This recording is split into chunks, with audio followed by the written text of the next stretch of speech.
Good morning. Welcome back to Mom to Mom.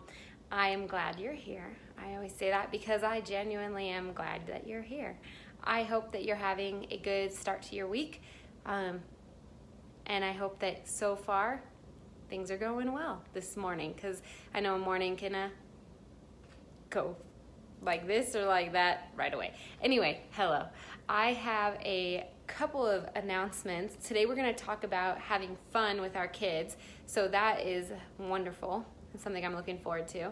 But before that, I do want to share with you two things. One, Hillside is going to start meeting for in-person church starting Sunday, March 7th.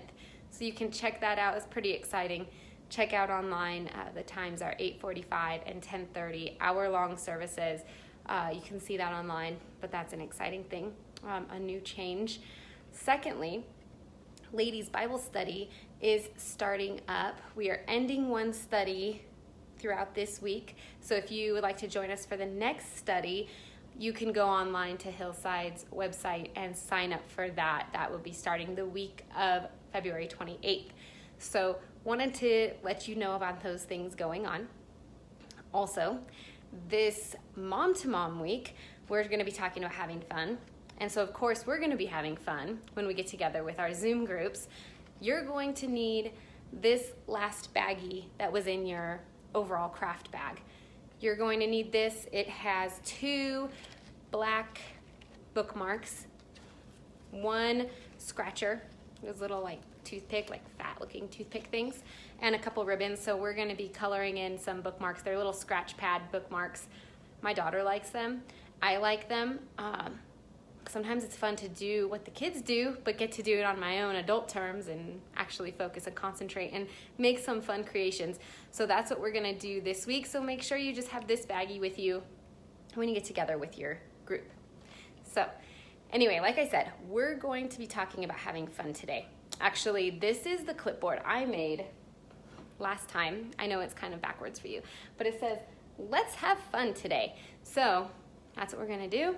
Hopefully we have fun every day. But we'll talk about how to maybe spark some inspiration for extra fun in our homes. Because sometimes I know we're on like a fun having roll. We know what we're doing, we're having fun, we're having good times, and other times it seems like we have exhausted all the fun options.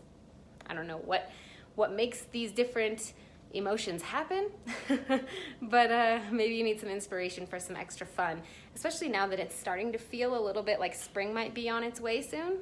I don't know, I want to go out and do more things. So anyway, some inspiration for fun. And why? Well, because we want to have fun, one, but I think we want our kids to look back on their childhood and say, I had fun. We had fun in our home. That was a good time. And I know I want my kids to think that when they get older. I also think that having fun is a great bonding time. And if we have great bonding time, then hopefully they'll be comfortable, my kids will be comfortable sharing what's on their hearts later on, because that comfort foundation has already been laid, and part of that was through having fun. So, and of course, we want to have fun too.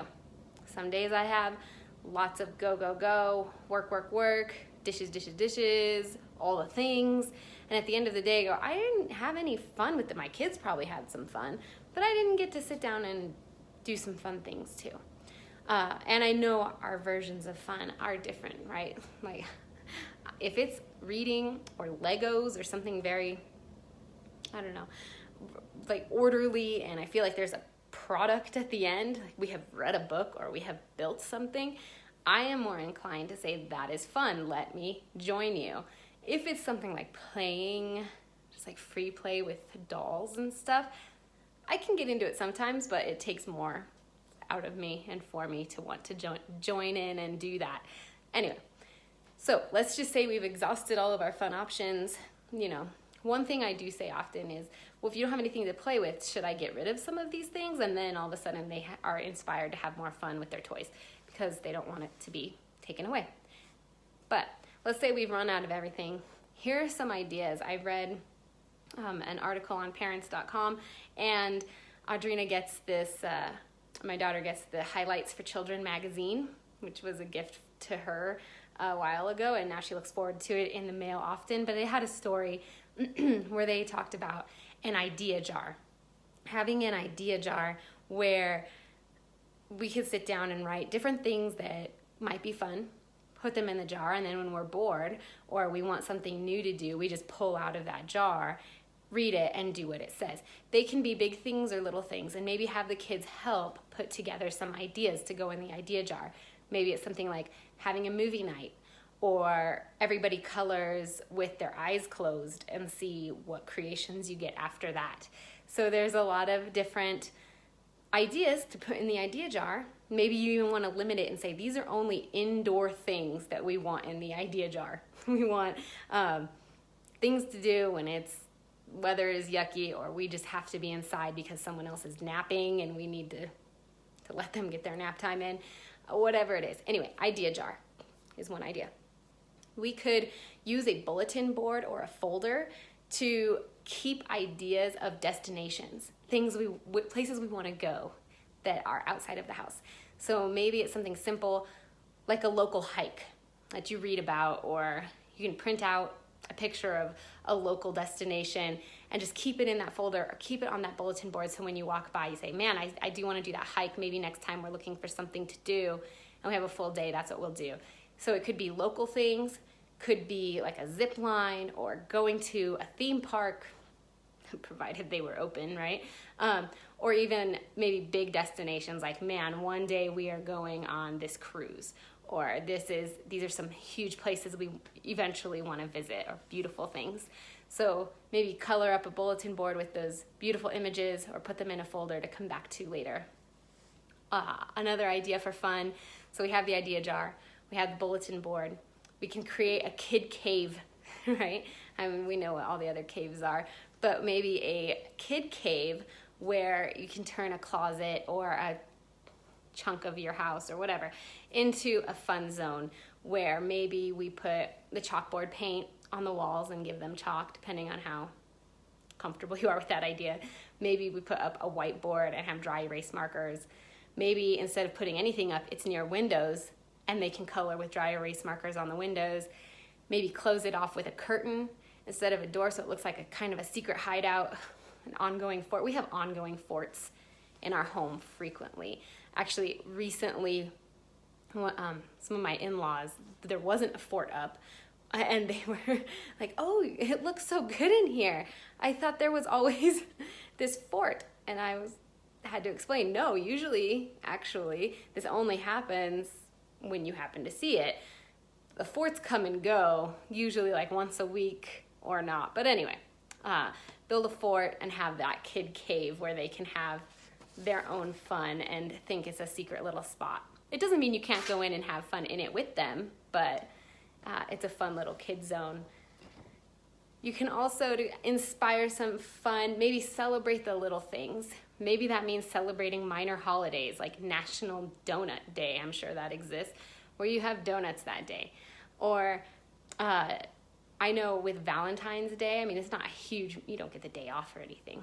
My daughter was so excited the night before Valentine's Day because she knew when she wakes up, the table would be decorated and she would get a book. I always give them a book on Valentine's Day. And just knowing it's going to be decorated the next day is exciting. And we all know, I think we can remember, just getting something green to wear on St. Patrick's Day makes the day more exciting. That's the only change. So maybe celebrate the minor holidays, or say, today, this Friday is going to be everybody wears blue day. Whatever it is, just that can be fun. Create an atmosphere of fun. We could make work feel like play. There's another suggestion. So, for example, saying, okay, everyone, we're going to turn on a song right now. Let's see who can pick up the most toys by the end of this song and put them away. And then play a song. Fun one. Usually I pick something I want to listen to. Sometimes there's some pushback on that, and I have to change it. But anyway, or we say, okay, I'm going to time you. It depends what age they're at, right? If you time them on anything, like, can you go get me this from upstairs? I'll time you. It makes it fun. and whatever needs to get done gets done. Or you can have a race, like who's gonna get ready the fastest, or maybe whoever gets downstairs with their shoes on, ready to go, you're the one who gets to pick XYZ later today, whatever. I don't know. Anyway, think of the incentive and then just put it out there. Sometimes that can make for some fun competition and get the work done at the same time. The next suggestion is to make, so that's making the play exciting. Maybe make routine things exciting. Like today we're gonna have dinner as a picnic. And that just makes things fun. It's not actually changing anything except for laying down a blanket, and if you're gonna have the same amount of dishes, or here's the key, you say it's a picnic, therefore paper plates, and now I have less dishes. So it kind of accomplishes all these fun things at once, and everyone can just enjoy what happened today, or can get excited for it, knowing later tonight we're gonna do picnic dinner, right? So you can turn the routine things into fun. We can make work feel like play. We can have a bulletin board of destinations. We can have an idea jar. We can celebrate the little things and little holidays, and we can have a kid cave, a fun kid time. I think having fun is important. And it's fun. We want to have fun. So hopefully that gave you some inspiration to do some fun stuff with your kids. It makes me want to have fun. It makes me smile just thinking about having fun. Because sometimes the big things like, hey, we're going to go ride bikes today, one of them might say, I don't want to. So here's just more arsenal for different ways to get excited. Anyway, that's what we're going to do. We're going to have fun. And, oh, Megan, that's a great idea, doing a waffle bar for dinner, right? My kids get so excited if we do breakfast for dinner, and I feel almost like I'm cheating, but it's such a great idea, and it is fun for some reason, just because it's fun. So anyway, you have a fun week. I will leave you with Philippians 4:4, which is about rejoicing. It says, rejoice in the Lord always. I will say it again, rejoice. We want that joy. We want to have fun. Let's bring it into our homes. Have fun with your Zoom groups this week, and we will chat again soon.